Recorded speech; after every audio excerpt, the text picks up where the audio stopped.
Hola,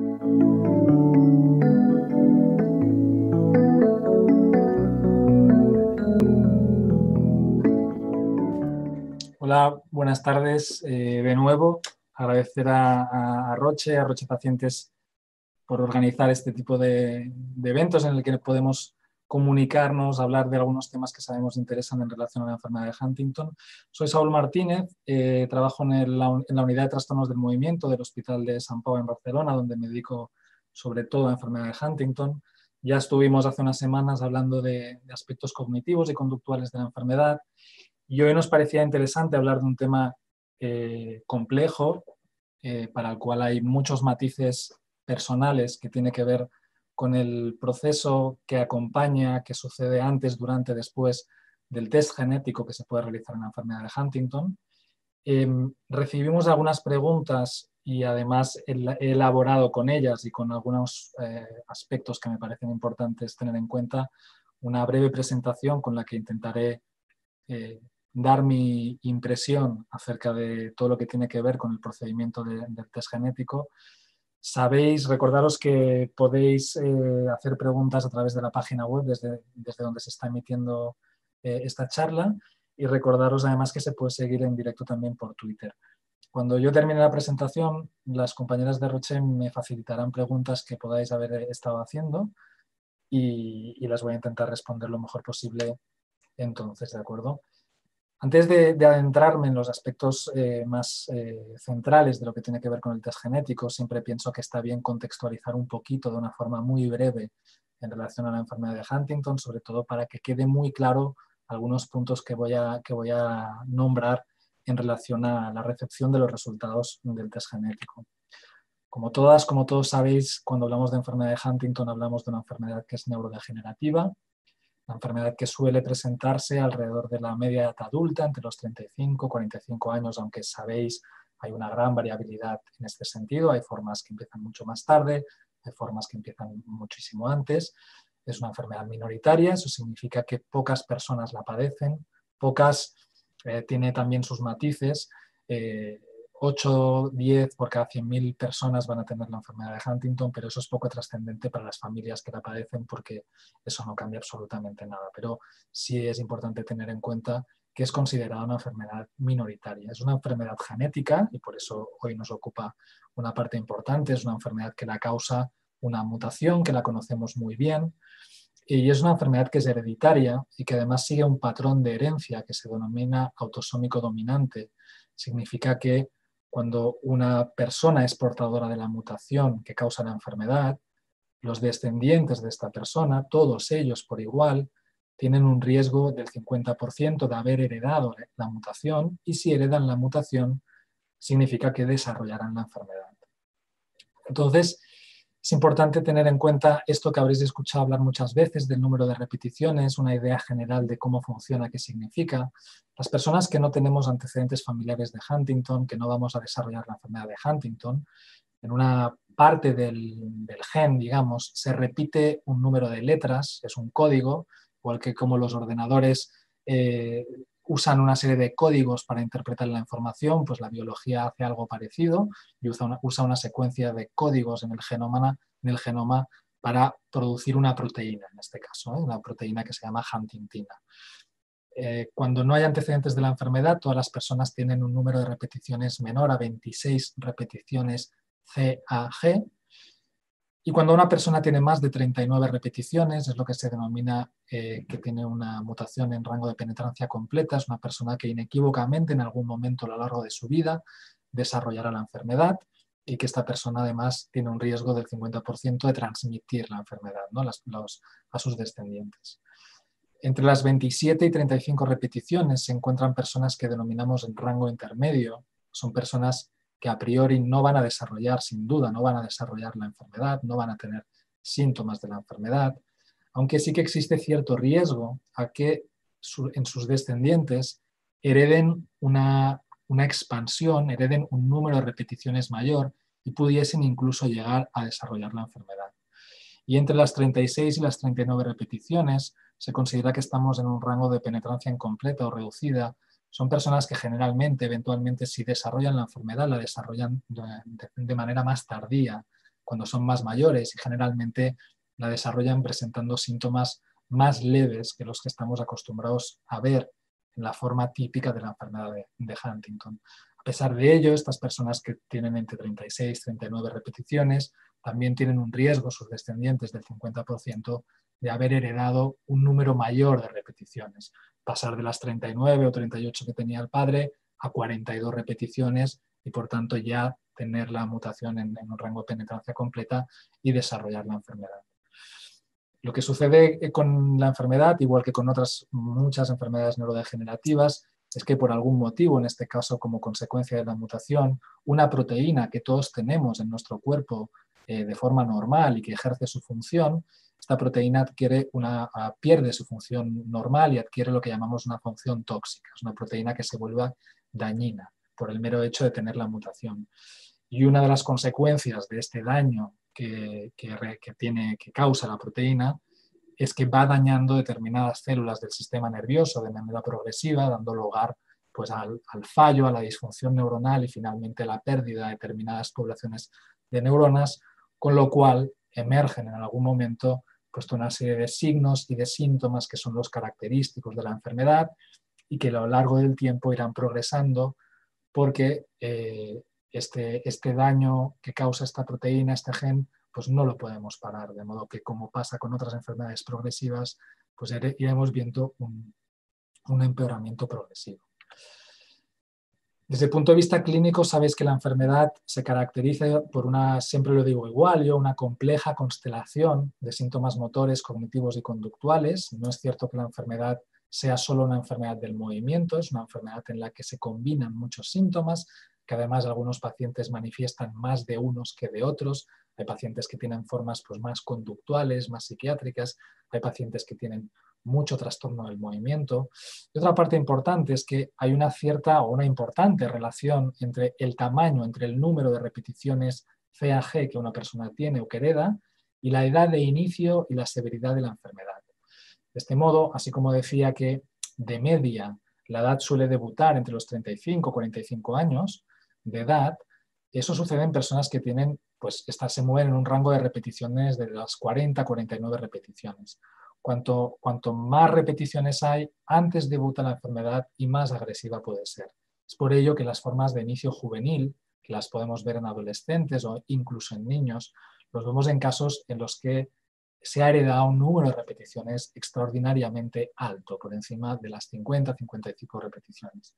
O al revés, personas que han heredado pues, un número menor, lo que decía antes, en un rango de penetrancia incompleta, 36, 37 repeticiones, solemos ver un inicio tardío, un inicio a los 70, 60, 70, 80 años de edad. En cualquier caso, sabemos que hay una gran variabilidad en la edad de inicio de la enfermedad, que hay personas con un mismo número de repeticiones que empezarán la enfermedad mucho más tarde y otras con ese mismo número de repeticiones que empezarán la enfermedad mucho antes. En cualquier caso, no solo se trata de saber si una persona es portadora o no de la mutación, sino que también saber el número de repeticiones que una persona tiene, obviamente tiene una relevancia clínica y tiene una relevancia pronóstica. Y son detalles que son importantes a tener en cuenta cuando nos planteamos la realización del test genético y la información que se nos va a proporcionar, ¿de acuerdo? Entonces, este es el marco introductorio general, pero hoy vamos a hablar de algo que es un poco distinto, que yo creo se aleja de lo médico, de lo biológico y entra en un terreno mucho más ambiguo y mucho más complejo. Yo voy a dar mi experiencia, nuestra experiencia en nuestro hospital, donde intentamos hacer las cosas siguiendo las directrices que desde hace ya bastantes años pues instituciones como la Sociedad Norteamericana de Enfermedad de Huntington han desarrollado, planteando cómo debe ser este proceso que realizan las personas que deciden saber si han heredado una mutación que causa una enfermedad. ¿De acuerdo? Sabéis que el Huntington es una enfermedad que tiene una etapa sintomática, cuando el paciente tiene síntomas, pero que se ve precedida por toda una etapa asintomática, que es con la que conviven las personas que son portadoras de la mutación desde el día en que nacieron, pero que no manifiestan ningún signo ni ningún síntoma de la enfermedad. Y suele ser durante esta etapa presintomática o asintomática que las personas deciden someterse al test genético para eventualmente saber qué va a suceder en el futuro o en su futuro. A diferencia de otros procesos neurodegenerativos, si pensamos en la mayoría de formas típicas de enfermedad de Alzheimer o de enfermedad de Parkinson como enfermedades más frecuentes, a diferencia de estas, en la enfermedad de Huntington, al ser una enfermedad genéticamente determinada, existe desde hace tiempo la posibilidad de realizar un test genético que determina de forma inequívoca si una persona es portadora de la mutación y por lo tanto determina si una persona desarrollará la enfermedad en el futuro. ¿De acuerdo? Claro, esto que a priori puede parecer un enunciado relativamente fácil o obvio, es decir, yo puedo saber si lo voy a tener o no voy a tener algo, cómo no voy a hacerlo.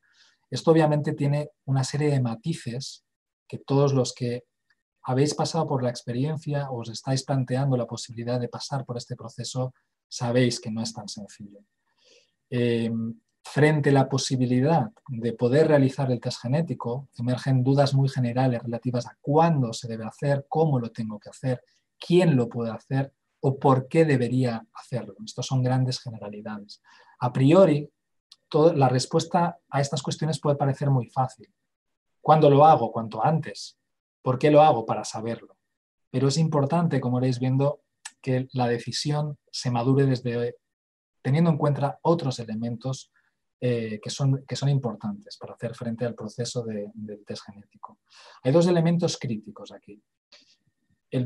Uno principal que voy a incidir a continuación es que la decisión de si voy a someterme o no a este proceso de test genético, a cuándo lo voy a hacer, etcétera, es una decisión absolutamente personal en la mayoría de los casos. Pongo en la mayoría, veremos porque hay pocos matices, pocos casos en los que es distinto. Pero vamos a sentar la base de que la decisión de si me lo hago o no me lo hago debe ser una decisión absolutamente personal. Y las decisiones, yo siempre digo que debemos ser capaces de tomarlas como un acto de absoluta y plena libertad. Y para que una decisión sea algo plenamente libre, creo que es importante que se tome desde un plano, desde un lugar que no esté contaminado por otros factores como pueden ser estresores, como pueden ser miedos o como puede ser falta de información. Y eso es una parte importante que vamos a desarrollar también a continuación. Pero, insisto, decisión totalmente personal y totalmente libre.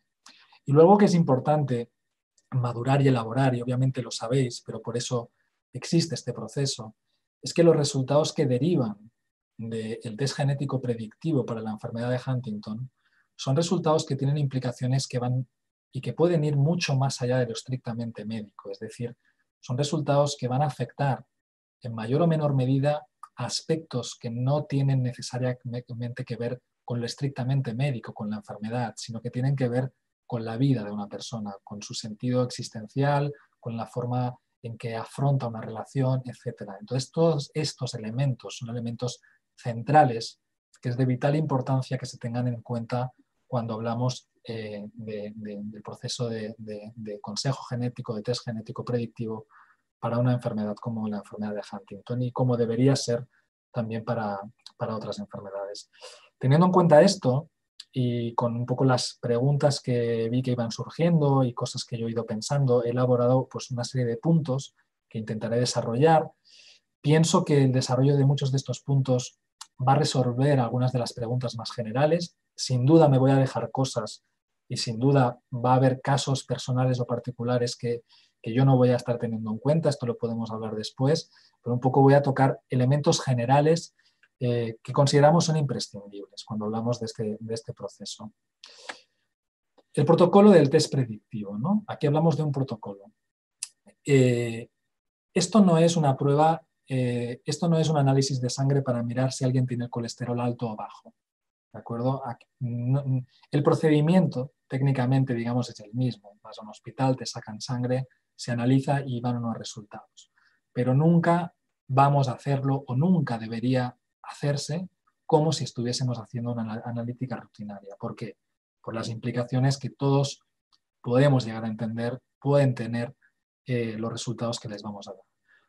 Lo primero, lo que decía antes, someterse, decidir someterse al test es y debe ser siempre una decisión totalmente personal. Esto no tiene que caber nunca ningún tipo de duda, no puede haber coacción. Mi pareja quiere que me lo haga para que decidamos si hacemos esto o lo otro, es que mis padres, es que tal, es que... No, es una decisión absolutamente personal. ¿Cuándo una persona se puede realizar el test genético? Pues nosotros siempre decimos el cuándo, teóricamente, es cuando una persona cumple la mayoría de edad, a partir de los 18 años. Vamos a hablar un poco después de por qué no hacerlo antes. A priori, a partir de los 18 años, cuando una persona es mayor de edad, puede decidir hacer el test genético. Pero este cuándo que yo planteo incluye elementos un poco más complejos que la edad. El cuándo no solo tiene que venir determinado por la edad de la persona, sino también por el momento y por lo capacitada que esté o que consideremos que está la persona para someterse a un proceso complejo y estresante como es este procedimiento. Es por ello que el protocolo del test predictivo incluye una serie de pasos de los que vamos a ir hablando que hacen que sea un proceso más largo y más complejo que hacerse una analítica de sangre. Valorar cuándo es el momento de hacerse el test genético no tiene que ser solo algo que dependa de ya tengo 18 años y yo siempre he dicho que cuando cumpliese los 18 me haría la prueba. Hay que tener en cuenta toda una serie de factores, de matices que vamos a tener que explorar. A lo largo del proceso de consejo genético, cuando las cosas se hacen bien, y pensad que las hacemos como las hacemos por el único motivo de intentar proteger y acompañar a la persona y a sus acompañantes de una vivencia que es extremadamente estresante y que puede tener unas consecuencias muy impactantes para la vida de la persona, lo que intentamos hacer sencillamente es seguir unas guías, unos protocolos que sabemos nos dan más garantías de que las cosas salgan bien. ¿Cuándo realizarlo? Yo a veces planteo cuándo no hacerlo. Nosotros generalmente valoramos los equipos multidisciplinares que nos dedicamos al Huntington, cuál es el estado psicológico de la persona en el momento en que quiere hacerse las pruebas. Valoramos sus antecedentes desde el punto de vista personal, cuando se ha visto expuesto a circunstancias estresantes en su vida, cuál ha sido su respuesta psicológica a estos acontecimientos. Valoramos las motivaciones personales que tiene, valoramos si existen otros estresores circunstanciales que aconsejen o desaconsejen realizar el procedimiento. Pensad que tenemos que buscarle las partes positivas a lo que tenemos entre manos. Y por suerte, entre comillas, esta enfermedad podemos anticiparnos y prepararnos al diagnóstico. Yo creo que eso es algo que tenemos que tener en cuenta. Podemos allanar el territorio, podemos preparar de algún modo un colchón donde recibir la información se haga de una forma más acompañada, más tranquila, más serena que lo que muchas veces se hace en otras enfermedades. Durante el protocolo del test predictivo, ¿cuántas personas van a verme y exactamente en qué consiste? Generalmente, el protocolo como tal, generalmente, obviamente, le verá a la persona, la visitará un neurólogo o neuróloga que valorará a esta persona y habitualmente le valorará también un psicólogo, neuropsicólogo, una persona familiarizada con la enfermedad. ¿El protocolo en qué consiste, a grosso modo? Inicialmente se captura el interés de una persona en someterse al test, se evalúan las motivaciones de esa persona por qué motivaciones tiene para querer realizarse el test en ese momento, se realizan exploraciones dirigidas a detectar si pudiesen existir signos que sugieran que la enfermedad está presente y sobre todo se enfatiza en la evaluación psicopatológica de posibles marcadores de riesgo, ¿no? De valorar si la persona consideramos que está en su mejor momento para someterse a un proceso tan estresante como este. Al menos estas dos personas van a estar presentes durante todo el proceso. Generalmente consiste en una primera visita donde se recogen pues, estas motivaciones, etcétera. Generalmente una segunda visita donde se amplía bastante más la información, sobre todo desde el punto de vista psicológico. Luego hablaré un poco más de ello. Eventualmente, cuando las partes implicadas, neurólogo, neuropsicólogo, están de acuerdo en que esa persona está en un buen momento para seguir adelante, la persona se ve motivada, se fija una visita para obtener la muestra de sangre. En esa visita se vuelve a comentar pues, las cosas que se han repasado en las otras visitas, se obtiene una muestra de sangre y se fija una visita de control, Generalmente pensad que el test genético, el análisis suele tardar entre un mes, 2 meses, pues se hacen unas visitas de control, unos contactos con la persona, pues para ir evaluando si la persona sigue firme con su decisión de querer realizar el test. En este periodo de espera, una proporción importante de pacientes o de personas, en este caso, perdón, deciden retirarse, deciden que después de meditarlo, después de empezar con este proceso, pues consideran que no es un buen momento para hacerlo. En otras ocasiones, las personas obviamente conviven con malestar, con estrés, con el miedo a que va a recibir los resultados, y es importante que mantengan una comunicación con nosotros para que podamos abordar estos síntomas que son absolutamente normales de estar sometiéndose al estrés. Finalmente se fija una visita de recepción de los resultados en los que de una forma directa y clara el neurólogo comunica los resultados a la persona indicando si es portadora o no de la mutación, indicando el número de repeticiones que tiene y haciendo pues, el primer abordaje en función de los resultados del primer abordaje de acompañamiento psicológico y planificando visitas sucesivas para valorar cuál es la respuesta de la persona a la información que se le acaba de dar. ¿Quién os puede acompañar durante el proceso? Nosotros siempre recomendamos que os acompañe alguien. Alguien cercano, generalmente yo creo que la familia es quien siempre va a estar allí, quien mejor entiende esta circunstancia, la pareja también, la familia, la pareja, hay quien ha venido con amigos de toda la vida. Nosotros no tenemos una predilección en quién debe acompañaros, pero sí en que os acompañe alguien. Nos encontramos muchas veces, sobre todo gente joven que un poco de escondidas decide hacerse las pruebas porque sufre por si la familia se entera, no quiere hacer sufrir a sus padres, si sale positivo, lo quieren hacer solo.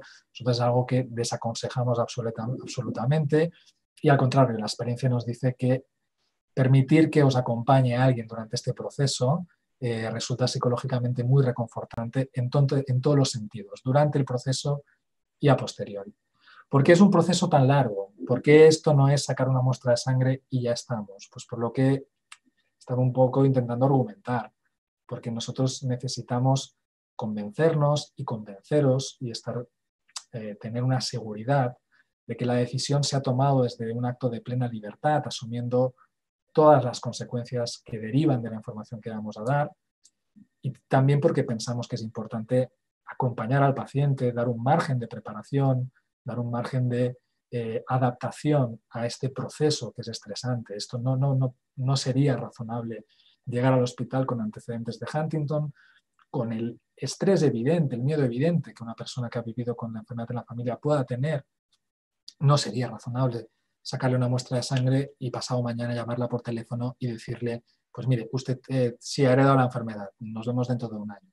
Esto es, digamos, pues absolutamente desaconsejable en todos los sentidos, porque tenemos la posibilidad de hacerlo de otra manera.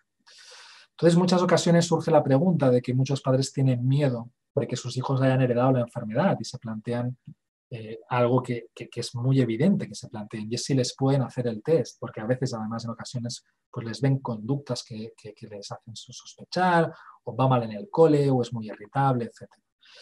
Entonces, como sabréis, es absolutamente desaconsejado hacerle el test genético a un menor de edad, sobre todo a un niño, por múltiples razones. La principal es que la enfermedad no solemos verla en niños. ¿De acuerdo?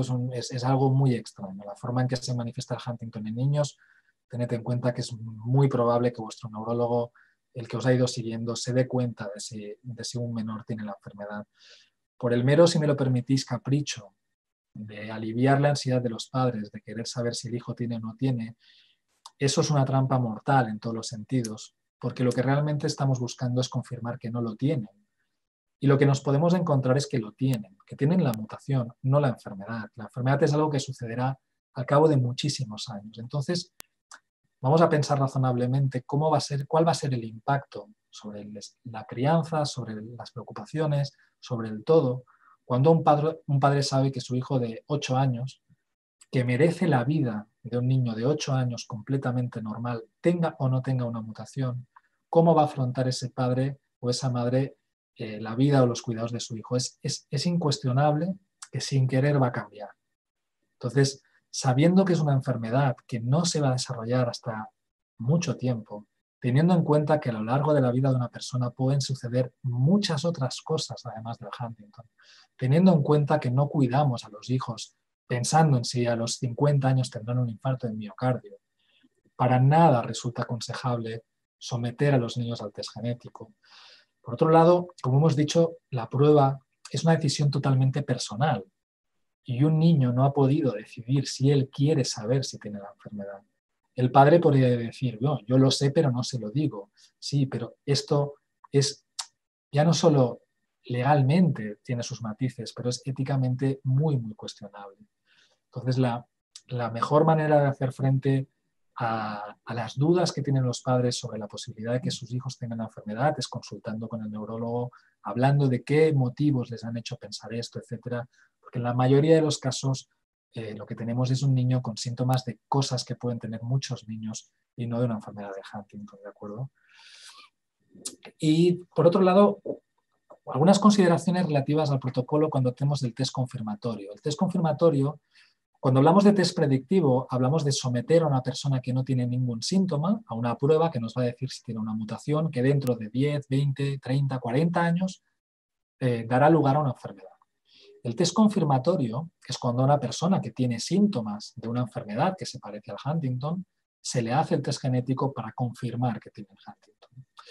Desde nuestro punto de vista, aunque pueda ser obvio que esa persona tiene una enfermedad, nos imaginamos a una persona de una familia conocida por sus antecedentes de Huntington, que llega a nuestras consultas con síntomas inequívocos de enfermedad de Huntington, aunque sean leves, puede parecer pues, como una obviedad, que no es necesario pasar por ningún protocolo, esa persona tiene síntomas y ya está. Esto no es necesariamente así, porque muchos sabréis y habréis reconocido en familiares que muchas veces las personas, sobre todo que tienen síntomas muy iniciales, no se dan cuenta de que tienen esos síntomas. Y aunque a ojos de otros pueda parecer muy evidente que esa persona posiblemente tenga Huntington, esa persona posiblemente no sabe que tiene Huntington. Y esa persona que no sabe que tiene Huntington tiene el mismo miedo a tener Huntington que puede tener cualquier persona de 18, de 20, de 25 años. ¿De acuerdo? Que tenga síntomas no significa que le haya perdido el miedo. Que tenga síntomas no significa que ya sepa que tiene la enfermedad. Es evidente que posiblemente no es necesario pasar por un protocolo tan largo, tan complejo. Pero nosotros sí recomendamos encarecidamente que aunque la persona tenga síntomas, nosotros fijarnos de hasta qué punto la persona es consciente de que tiene síntomas, de hasta qué punto le tiene miedo a la enfermedad, para, a pesar de que vamos a confirmar genéticamente que la tiene, preparar también a esta persona, seguir un pequeño protocolo de acompañamiento y de preparación a esta persona a que tiene la enfermedad. ¿De acuerdo? Y esto no solo es importante para el paciente en cuestión, en muchas ocasiones también lo es para determinados familiares, porque es frecuente que familiares que conviven de manera muy cercana con personas afectadas, sobre todo en las etapas iniciales, es frecuente que estas personas que conviven tampoco se den cuenta de que esa persona tiene algunos síntomas. ¿De acuerdo? Tú ves al paciente, estás familiarizado con la enfermedad y detectas leves movimientos, leves tics que sabes que son propios de la enfermedad. Cuando le preguntas al paciente, él te explica que no nota ningún síntoma y que él cree que no tiene la enfermedad. Y cuando le preguntas a su acompañante, a su mujer, a su marido, dice que no, que quizás últimamente está un poco más nervioso o más deprimido, pero que movimientos no le ha visto, cuando para ti es evidente. Entonces, nuevamente, confirmar un diagnóstico va a tener un impacto. Y creo que siempre que podamos hacer algo para prevenir el impacto de la información que trasladamos a los pacientes, vamos a estar haciendo algo bien. ¿De acuerdo? Hablando de la preparación para someterse al test y a la recepción de los resultados, lo que decía.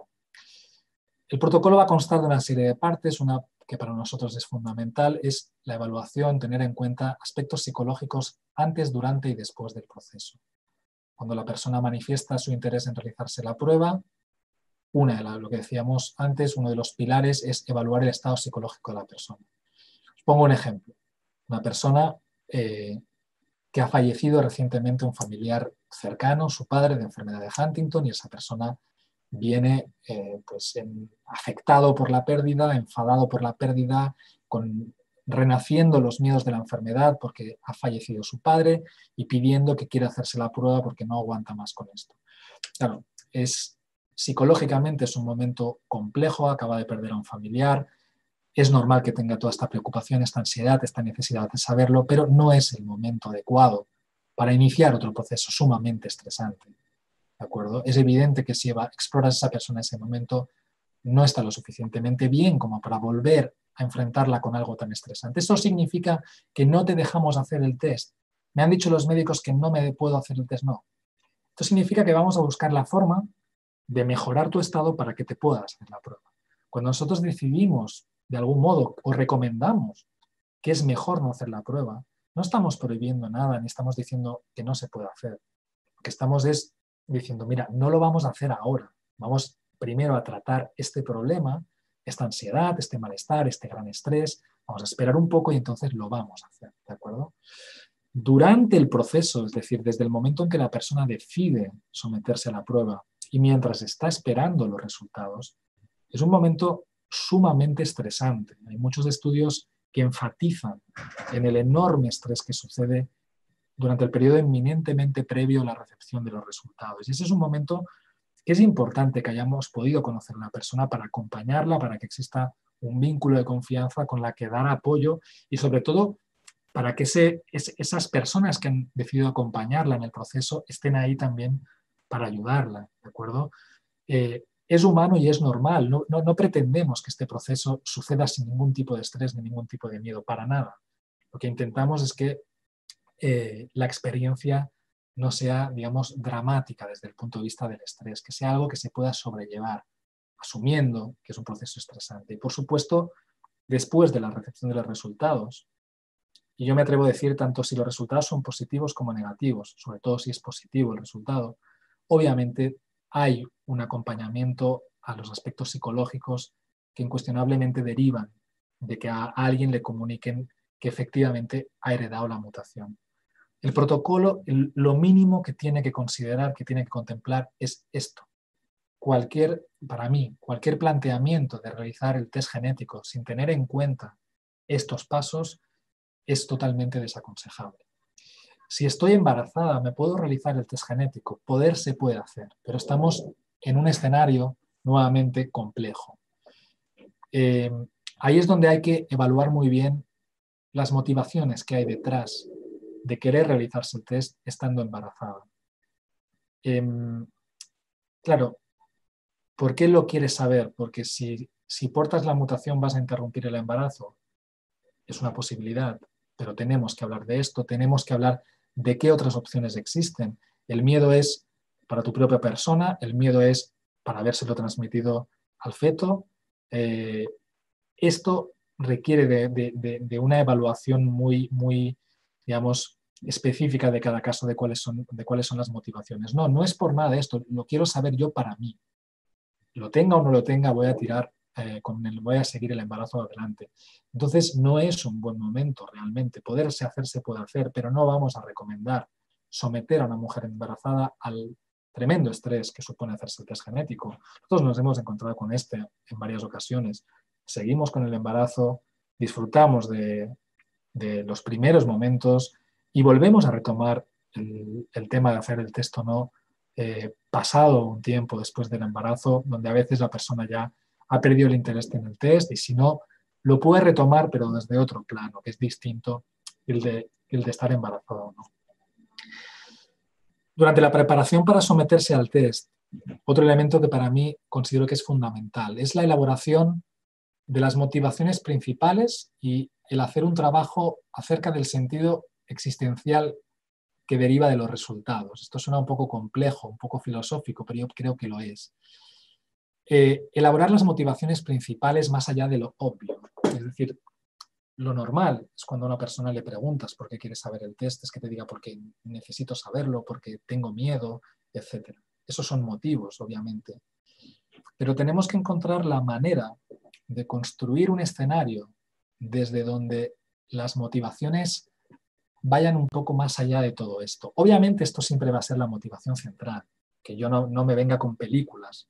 Yo tengo miedo, yo necesito saber si tengo o no tengo, cierto.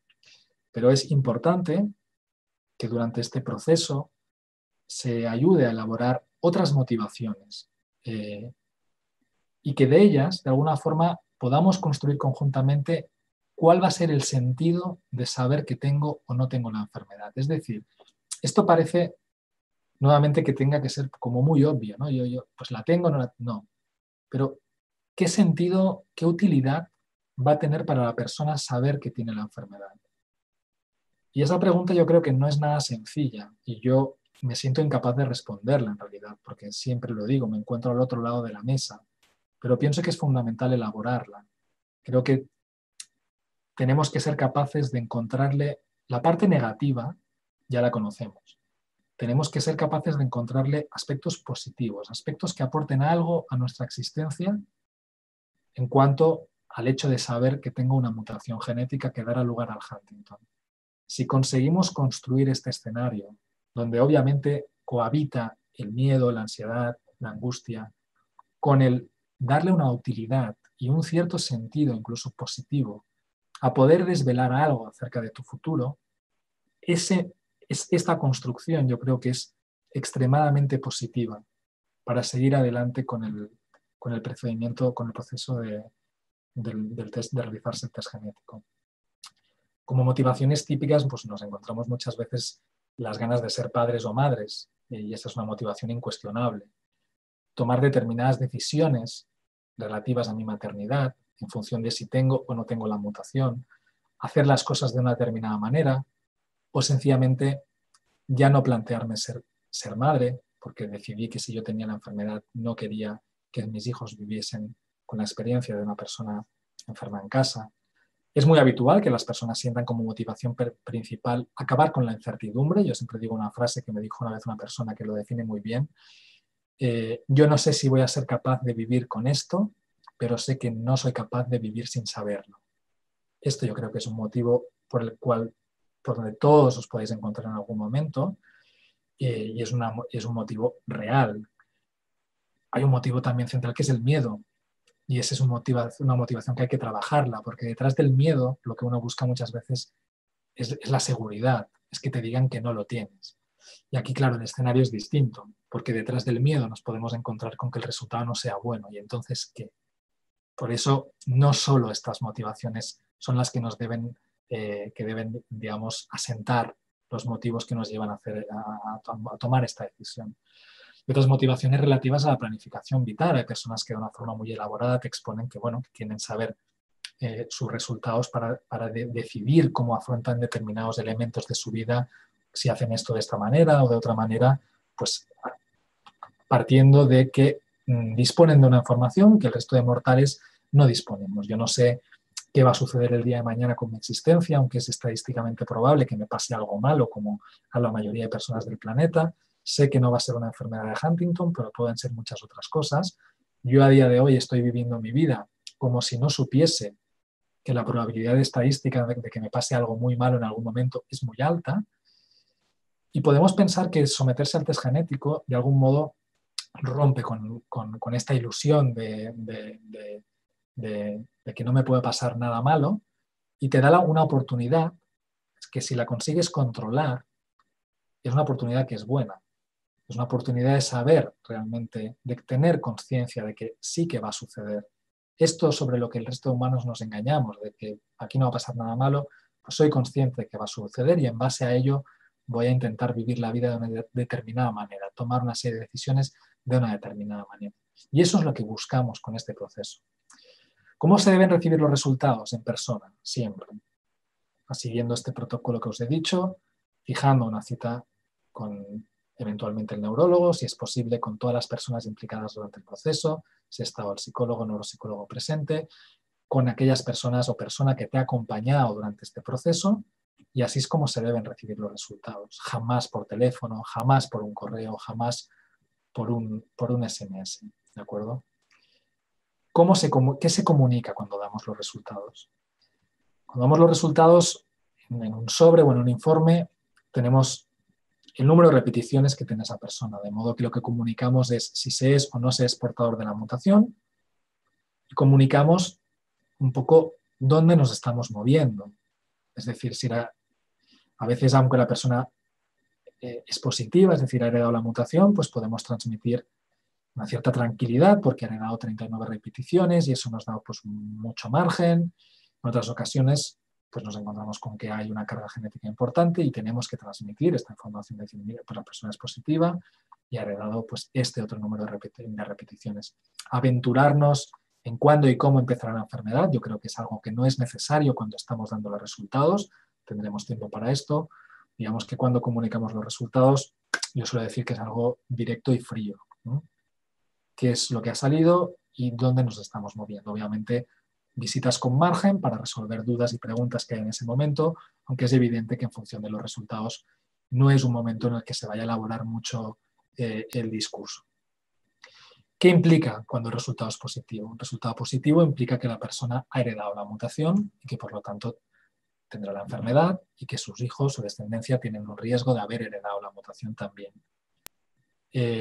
Indefectiblemente, sí, es una prueba muy segura, es una prueba que no se cometen errores.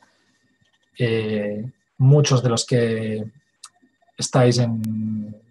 venís a nuestros hospitales participar, además de otros estudios, y en esos estudios también se obtienen muestras de sangre que se chequean en laboratorios y si existen diferencias entre los resultados de los laboratorios se nos comunica, pero os puedo decir que eso no sucede prácticamente nunca. Es decir, un resultado positivo significa que se tiene la mutación.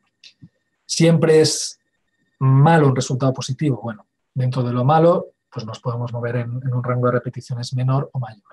¿Qué implica un resultado negativo? Implica que no se ha heredado la mutación y que por lo tanto la persona no tendrá la enfermedad y que por lo tanto la persona no puede transmitir la enfermedad a su descendencia. Una persona con un resultado negativo, sus hijos van a estar libres y el resto de sus familiares van a estar libres de la posibilidad de haber heredado la mutación y tener la enfermedad. ¿Cómo y cuándo transmitimos a la familia, a los amigos, a los hijos? Yo creo que también es algo bastante personal el cuándo y cómo se transmite esta información, sobre todo a los determinados conocidos, al trabajo, etc. ¿Cómo transmitimos la información a los hijos? Es una cosa que yo no tengo una respuesta exacta. Yo os diré un poco lo que hacemos aquí, es que en muchas ocasiones nos ofrecemos a las familias, si quieren, a que les ayudemos a comunicar a los hijos esta información, ¿de acuerdo? Cuando ellos no encuentran la manera de hacerlo, pues nosotros buscamos la manera, digamos, más amigable de explicarles a los hijos, pues con una serie de matices y adaptándolo todo a un lenguaje adecuado, qué es lo que ha sucedido y lo que implica. En muchas ocasiones es importante, y yo creo que da una cierta tranquilidad a los padres el poder ser capaces de transmitir a los hijos no solo lo que ha sucedido, sino un poco lo que puede suceder después. Quitarse el miedo a muchos padres, yo lo sé, pues sufren o viven con una cierta ansiedad, pues el si me pongo irritable como era mi madre, y si de pronto les hablo mal, y si de pronto mis hijos se alejan de mí porque me convierto en algo extraño, etcétera. Bueno, pues precisamente hablar con ellos nos ayuda a preparar un terreno, nos ayuda a hacerles entender. Además hay grupos de apoyo para la gente joven. Es algo que no estamos privados de hacerlo, se puede hacer, pero insisto, creo que no es fácil hacerlo y en cualquier caso podemos ayudar a comunicar esta información. Lo mismo que la familia o a los amigos, es una decisión absolutamente personal, sobre todo explicar bien lo que significan los resultados. Si una persona tiene 20 años y tiene un test genético con resultado positivo, pues tiene que valorar hasta qué punto necesita comunicarle esta información a todo el mundo, porque es una persona que va a estar completamente sana durante muchísimo tiempo, van a cambiar muchas cosas a lo largo de su vida, amistades que ahora tiene que van a desaparecer, etcétera. Entonces, es una información que es vuestra, absolutamente privada, y de ahí viene el siguiente punto, desde el punto de vista de las implicaciones legales. Mirad, yo digo una opinión totalmente personal, pero es que es así, es decir, la gente no va por el mundo haciéndose test genéticos para todas las cosas que podemos tener y que pueden estar condicionadas, motivadas o moduladas por determinados genes. Tú sabes que tienes un test, unos resultados que son tuyos, que dicen que tendrás una enfermedad en el futuro. Perfecto, esos son unos resultados genéticos. Enfermedad no tienes ninguna. Sencillamente tienes una mutación genética. Efectos legales, ¿qué recomendamos nosotros? Es tu test, son tus resultados, guárdalos en un sobre y ya está. No tienes una enfermedad. Si yo tengo un gen que está condicionando a que yo el día de mañana desarrolle una forma genética de enfermedad de Alzheimer, no lo sé. Y cuando he comprado esto o cuando he firmado lo otro, no he ido a mirarme si tengo un gen de la enfermedad de Alzheimer porque mi abuelo y otro pariente tuvo un Alzheimer. No lo he hecho. Es una información que es vuestra, es una información que es privada y es una información que podéis hablar con el neurólogo para que qué tipo de información queréis que conste en el historial médico compartido o no. Porque a nivel laboral, pues no es necesario que conste en los informes típicos de médicos que, pues, Pepe, no sé qué, tiene el colesterol así, ya está súper sano, y el corazón perfecto, y la fractura de tobillo perfecta, y es portador de la mutación del Huntington. Esto no aporta absolutamente nada, no es necesario. Entonces, podéis hablar con vuestro médico para que determinada información no conste en el historial compartido mientras sean personas totalmente asintomáticas. ¿Por qué no puedo realizar el test genético a mi hijo menor de edad?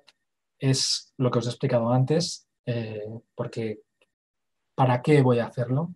Es para saberlo, porque tengo miedo que lo tenga, pues es lo que hemos comentado antes. Un niño merece vivir como merece vivir un niño, tenga lo que tenga. Si ese niño a los 50 años va a tener un Huntington, a los 30 un accidente de coche, o a los 70 un Alzheimer, o a los 25 un linfoma, ese niño merece vivir como merece vivir un niño. Y vosotros tenéis que poder convivir con él, aunque haya esa duda, pero es francamente infrecuente que un niño tenga la enfermedad de Huntington como tal. Por el mero hecho de saber si en el futuro tendrá la enfermedad, eso no nos está aportando nada. Eso es algo que no es éticamente innecesario y es algo que desde el punto de vista familiar y de sumar estresores, etcétera, no va a ayudar absolutamente en nada. ¿Cuándo sí que se recomienda realizarte el test en un niño?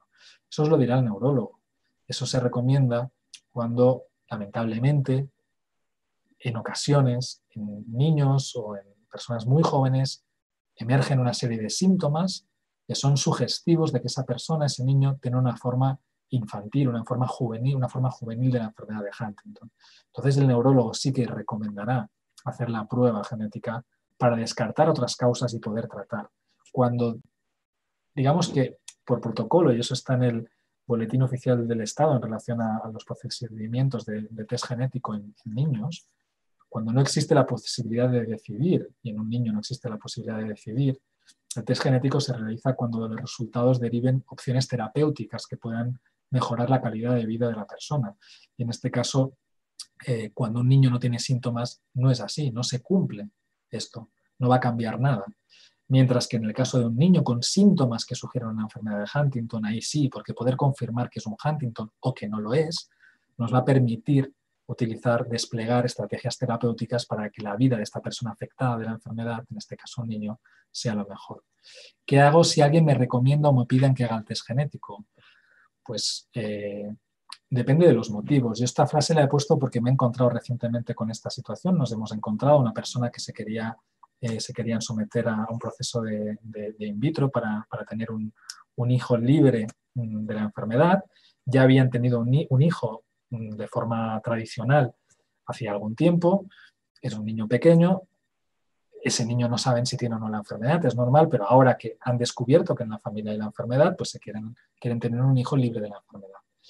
Entonces les dijeron que no se lo iban a hacer porque no sabían si su hijo, el que ya había nacido, tenía o no tenía la enfermedad, y que lo que tenían que hacer era hacerle el test a su hijo y que si era positivo, si tenía la enfermedad, les harían todo el proceso de in vitro para seleccionar un embrión sano, y que si su hijo no tenía la enfermedad, pues como ya tenía uno sano, ahí te quedas. No, esto es rotundamente no. ¿Qué hago en una situación como esta? Pues recurrir a nosotros para, como en este caso hicimos, pues elaborar un informe detallando y exponiendo cuáles son las circunstancias legales, ya no solo las guías y de recomendaciones, que es donde realmente donde nos amparamos, pero también hay además elementos legales que dicen, oye, ¿esto por qué no lo podemos hacer así? Legales, de guías y de cuestiones éticas y morales que deben imponerse para garantizar la calidad de vida del niño, de la persona y de sus familiares, ¿de acuerdo? ¿Dónde puedo realizar esto? A ver, todos sabéis, nos hemos encontrado que existen clínicas privadas, laboratorios privados que hacen el test rápidamente, que se prestan a hacer la prueba a mi hijo si hace falta, que pagas un dinero y te lo hacen y te lo dicen en una semana. Eso existe. Nosotros lo que intentamos convenceros es de que os dejéis aconsejar, aunque os parezca súper innecesario, aunque os parezca que no, pero es que yo lo quiero saber y sé que estoy preparado porque yo puedo con todo, sí, pero dejaros aconsejar por las cosas que hemos ido aprendiendo con el tiempo. Nadie quiere haceros perder el tiempo, sencillamente queremos hacerlo de la mejor forma posible. Aunque estas clínicas privadas y laboratorios lo hagan rápidamente, en el fondo no podemos calcular ni anticipar qué va a suceder de verdad cuando a alguien le den los resultados, encima por SMS, como lo hacen algunos de estos laboratorios, ¿no? Entonces, sencillamente, ya sé que hay una prisa, una ansiedad, una necesidad, pero hagámoslo bien y no lo hagamos a través de estos centros que lo hacen rápido y mal. Obviamente, si hay una clínica privada, un laboratorio privado que lo hace siguiendo estos protocolos, pues perfecto. Hacérselo uno lo puede hacer donde sea que se sigan pues, los protocolos que nos garantizan de algún modo el mejor bienestar a lo largo del proceso y después.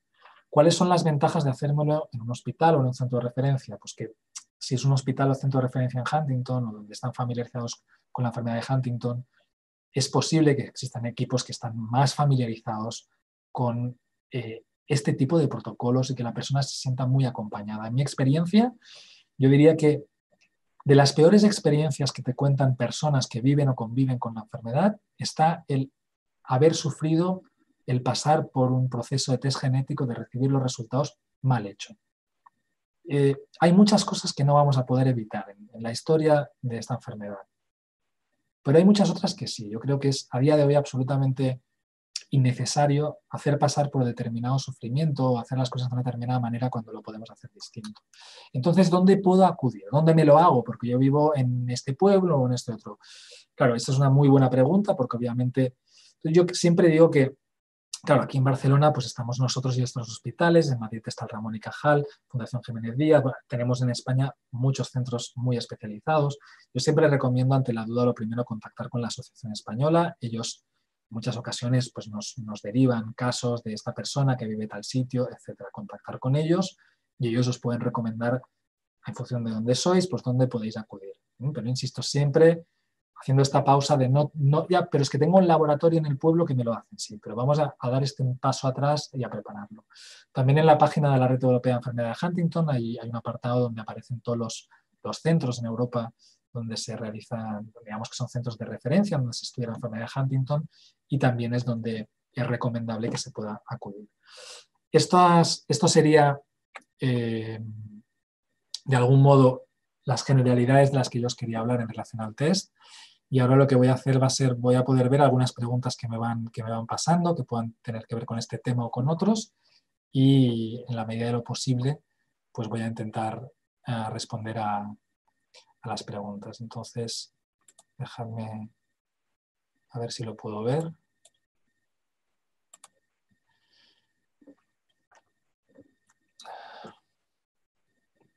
Vale, una pregunta muy interesante que es si quiero quedarme embarazada y no sé si tengo enfermedad de Huntington, ¿qué procedimiento debo seguir si no lo quiero saberlo? Existe este procedimiento, generalmente se hace por la vía privada.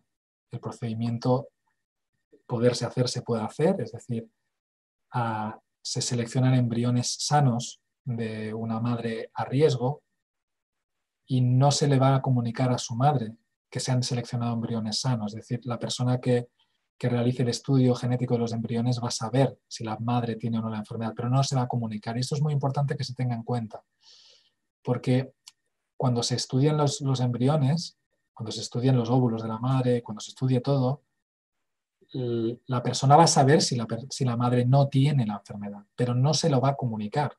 Si la persona decide no saberlo, no se va a comunicar si lo tiene ni si no lo tiene, porque si no, siempre que las personas se sometiesen a este proceso, sabrían si lo tienen o no lo tienen, porque a unas se lo dirían y a otras no. Poderse hacer, se puede hacer.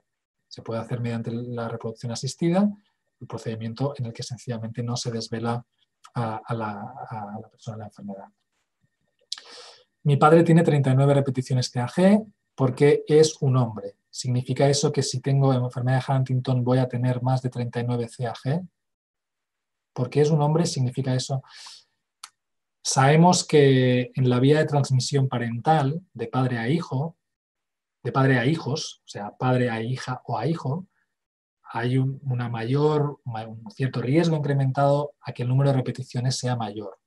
¿Significa inequívocamente que va a heredar más de 39 repeticiones? No, pero sí es cierto que hay una posibilidad más elevada que si fuese madre de que herede más de 39 repeticiones. ¿Significa que va a heredar muchas más repeticiones que las que tiene mi padre? No necesariamente. En determinadas ocasiones puede suceder que haya fenómenos de grandes expansiones, pero habitualmente eso no sucede. Y sí, es cierto que la vía de transmisión de padre a hijos se suele asociar con que en ocasiones se le den más repeticiones. Padre 39 y el hijo puede heredar 41, aunque también es cierto que puede perfectamente heredar 39 o incluso en ocasiones, ¿no?, por transmisión parental, pocas, pero incluso en ocasiones se hereda pues, menos repeticiones. Tercera pregunta muy típica es ¿cómo se pueden retrasar los síntomas de la enfermedad? Y esta es una pregunta que además la solemos encontrar mucho también en el contexto del proceso de realizar el test genético, porque una persona sana que decide hacerse las pruebas, una de las cosas que quiere saber es qué va a poder hacer después con la información, es decir, si tengo la enfermedad de la mutación, entonces qué. O cuando la persona recibe los resultados y los resultados son positivos, pues una de las cuestiones obvias es qué puedo hacer para retrasar los síntomas de la enfermedad de Huntington. Terapias, digamos, diseñadas y probadas que retrasen o ralenticen la progresión de la enfermedad de Huntington como tal no existen. Lo que sabemos en el contexto de la enfermedad de Huntington, en el contexto de muchos procesos neurodegenerativos, en el contexto del envejecimiento en general, sabemos que hay variables que pueden modificar el curso, la evolución de estas enfermedades en cierta medida.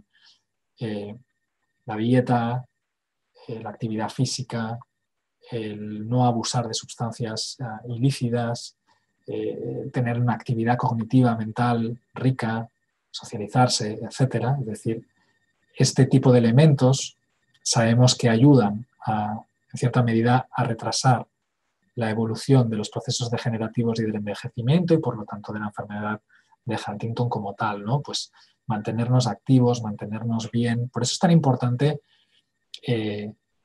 estar lo mejor posible cuando nos sometemos a las pruebas para estar lo mejor posible después. Porque de estar lo mejor posible después depende cómo vamos a afrontar el escenario a posteriori, ¿no? A medio y a largo plazo. Lo que no queremos es que la persona quede pues, sucumbida en la depresión o en el malestar. Lo que no queremos es que la persona, obviamente, se quite la vida en función de los resultados. Lo que queremos es la persona poderla empoderar de algún modo para hacer frente a lo que viene por delante con un sentido, ¿no? Precisamente pensando en poder retrasar al máximo esto. Y una de las formas es pues, manteniéndonos lo más activos posibles, pues, siguiendo dietas equilibradas, etc. Nada fuera del otro mundo. No estoy hablando de dietas milagrosas, ni estoy hablando de nada. Y lamentablemente no estoy hablando de cambiar el sentido de la enfermedad. Estamos hablando pues, de intentar que sea de ralentizar mínimamente la progresión de la enfermedad. Obviamente, y en relación a la siguiente pregunta, ¿hay algún ensayo en Europa para encontrar una cura? Ensayos de investigación buscando una cura para la enfermedad de Huntington los hay, no en Europa, los hay en todo el mundo, activos, ensayos para intentar ralentizar la progresión de la enfermedad, hay varios y es algo en lo que se está trabajando desde hace mucho tiempo y es algo en lo que se seguirá trabajando, os puedo asegurar, de una forma muy intensa durante los próximos meses, durante los próximos años, para intentar encontrar soluciones o para intentar de algún modo cambiar de forma drástica la forma en que entendemos la enfermedad de Huntington. Me pregunto si ha oído hablar de ensayos clínicos con cisteína relacionada con la enfermedad de Huntington. No he oído hablar de ellos. ¿Cree que una dieta rica en cisteína ayudaría a los seres humanos a retrasar los síntomas de la enfermedad? Pues no tengo ni idea, pero necesariamente no lo creo. No creo que existan dietas basadas en una cosa u otra que ayuden a retrasar la progresión de ningún proceso neurodegenerativo, sino que tenemos que aplicar más el sentido común, lo que nos ha enseñado el curso natural de los acontecimientos, y es que si una persona se cuida, come bien, no hace excesos, etcétera, vive más y mejor, y eso obviamente también sucede cuando uno tiene una enfermedad neurodegenerativa con el Huntington. Me mudé a España recientemente. Acabo de enterarme de que mi padre tiene enfermedad de Huntington, aún no tengo médico de cabecera. ¿Hay alguna manera de hacer el examen sin tener un médico de cabecera? Yo la pregunta que le haría a esta persona es ¿por qué quiere hacerse el examen sin tener un médico que la acompañe? Yo lo que miraría es, contactaría con la asociación, buscaría la manera de, en función de donde usted viva, qué hospitales o qué recursos tiene para que la puedan acompañar en este proceso. Si existe cualquier circunstancia que ahora mismo la priva o le priva de tener pues la cartilla sanitaria o lo que sea, pues ya se encontrará la manera de hacerlo, pero yo no iría tanto a buscar la manera de hacer el examen sin acudir al médico. Si la pregunta es si puedo ir al hospital sin ir al médico de cabecera que me derive, eso es otra cuestión, porque en muchas ocasiones os pedimos que para poder ser asumidos en el hospital primero vayáis a vuestro médico de cabecera, perdón, para que os hagan una hoja de derivación. Es cierto que, insisto, a través de la asociación, yo lo que haría es que os pasasen el contacto de las personas en hospitales que os pudiesen ver, si es necesario incluso sin pasar por el médico de cabecera, para estudiar vuestro caso, etc. ¿Vale? Si la pregunta va en la línea de si puedo encontrar un laboratorio que sin pasar por el médico de cabecera me haga la prueba, yo esto, como he argumentado, lo desaconsejo absolutamente.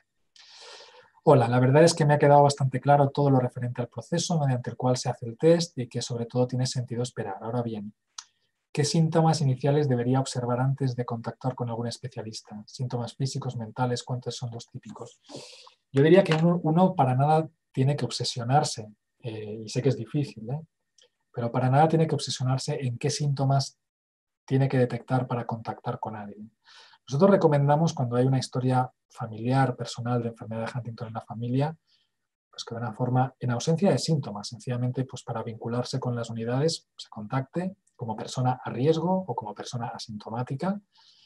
Y no se trata de ir buscando signos y síntomas, porque de hecho muy probablemente la persona nunca llegue a notarse muchos de los signos o síntomas, sino que posiblemente lo verán otros.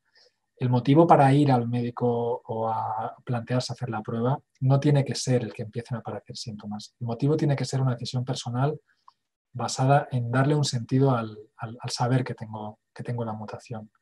Luego ya vendrá el momento en que a lo largo, si se ha heredado la mutación, en que a lo largo de las exploraciones pues, se puedan ir detectando signos o síntomas sugestivos de que esto es la enfermedad y se vayan haciendo pues, los tratamientos oportunos. ¿De acuerdo? Es muy normal cuando alguien sabe que es portador de la mutación o cuando está a riesgo, es muy normal que estar pendiente de los síntomas y es muy normal que se detecte síntomas que en realidad pueden ser completamente inespecíficos, síntomas que pueden venir derivados de la misma ansiedad o que pueden ser de cualquier otra dolencia. Entonces es importante ir al médico también para despejar dudas en este sentido. No es que yo llevo mucho tiempo ansioso y deprimido, esto será porque tengo el Huntington. No necesariamente, hay mucha gente ansiosa y deprimida, sobre todo además cuando uno sabe que tiene riesgo o que tiene una enfermedad, es normal que esté, pero eso no es estar enfermo, no es que tengo un tic, no es que por las noches muevo mucho las piernas. Todas estas cosas que son muy normales preocuparse, pero es muy importante no obsesionarse, aunque sé que es difícil, y por ello es importante dejarse aconsejar, ayudar, tratar, no permitir que la enfermedad te haga estar enfermo antes de que sea una enfermedad. Tengo 41 repeticiones CAG. Según el cuadro que presentaba, se indica que es posible que desarrolle la enfermedad entre los 30 y los 50 años. Bueno, esos cuadros son estimaciones estadísticas.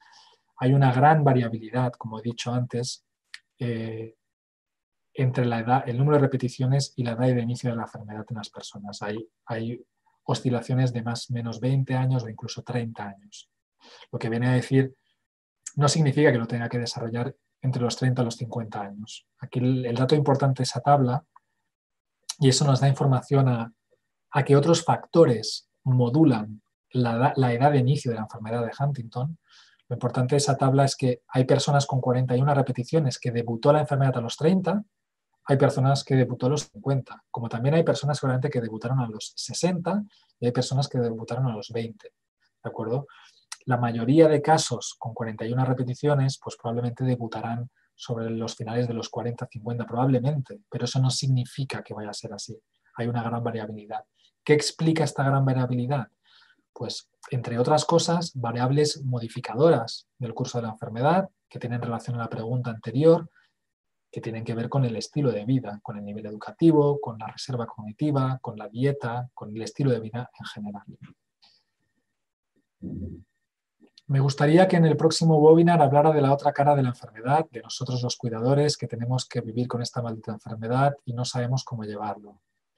Bueno, podemos plantear webinars para sobre todo las temáticas. Obviamente el papel del cuidador en el contexto de esta enfermedad y de muchas otras enfermedades similares es un papel fundamental y es un papel complejo y es un papel sufrido y es un papel que lamentablemente posiblemente no tenemos cubiertas todas las necesidades que nos gustaría tener cubiertas para todos los cuidadores de la enfermedad. Sabemos que os necesitamos, pero también sabemos que merecéis un descanso y también sabemos que el cuidador hay un momento en que debe posiblemente renunciar o dejar de ser el cuidador principal para dar paso a otro tipo de cuidados más especializados, aunque sea un momento complejo, pero sí es evidente que posiblemente dedicar una sesión a abordar la complejidad del cuidador en el contexto de la enfermedad de Huntington pueda ser muy interesante. Incluso me atrevería a decir que posiblemente no sea yo la persona experta para hablar de esta temática en relación a los cuidadores. Creo que precisamente otros cuidadores y otras personas relacionadas o vinculadas con la enfermedad son quienes pueden dar mucha información ahí desde el punto de vista de los recursos que existen. Y si no hay más preguntas, pues esto es todo lo que os he podido contar. Espero que la idea general haya quedado clara. Sobre todo a mí lo que me gustaría que quedase muy claro como elementos centrales en relación a más allá del test genético. Una cosa fundamental es que hay vida, hay mucha vida más allá del test genético. Os puedo asegurar que las personas que se someten al test y que resultan positivas, en muchas, y ahora hablo a nivel personal, lo que vemos aquí es evidente que es un momento complejo y duro, pero os puedo asegurar que cuando las cosas se hacen bien, se tiene una vida plena y que las personas conviven con esta información y conviven bien, ¿de acuerdo? Y eso es muy importante. Yo creo que uno de los elementos que garantiza que se pueda convivir y que se pueda tener una vida normal sabiendo que portas la mutación es haber hecho bien las cosas en cuanto a cómo he descubierto o sabido que tengo la mutación. Y eso es siguiendo el protocolo, los consejos que yo os he dicho.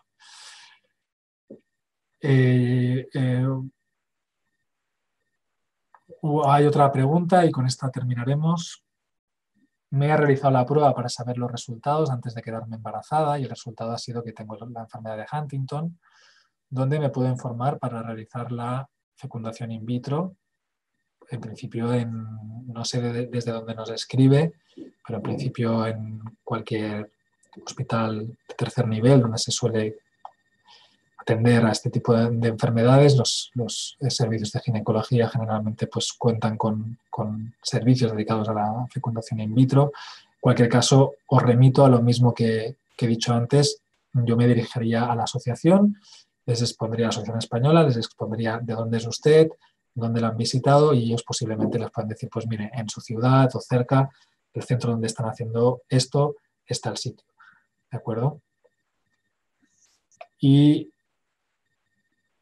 si no hay más preguntas, pues un placer como la otra vez estar una tarde charlando con todos vosotras y vosotros de esta temática. Agradecer a Roche la iniciativa que me parece fantástica y obviamente encantado de participar de sesiones como esta en el futuro y de resolver todas las dudas que podáis tener. Si en algún caso existen dudas que no se han planteado y que queréis pues, hacerme llegar, tengo muy buena relación también con la asociación española y también con la gente de Roche Pacientes. Os lo podéis hacer llegar y encontraremos la forma de resolver estas dudas. Muchas gracias a todos y hasta la próxima.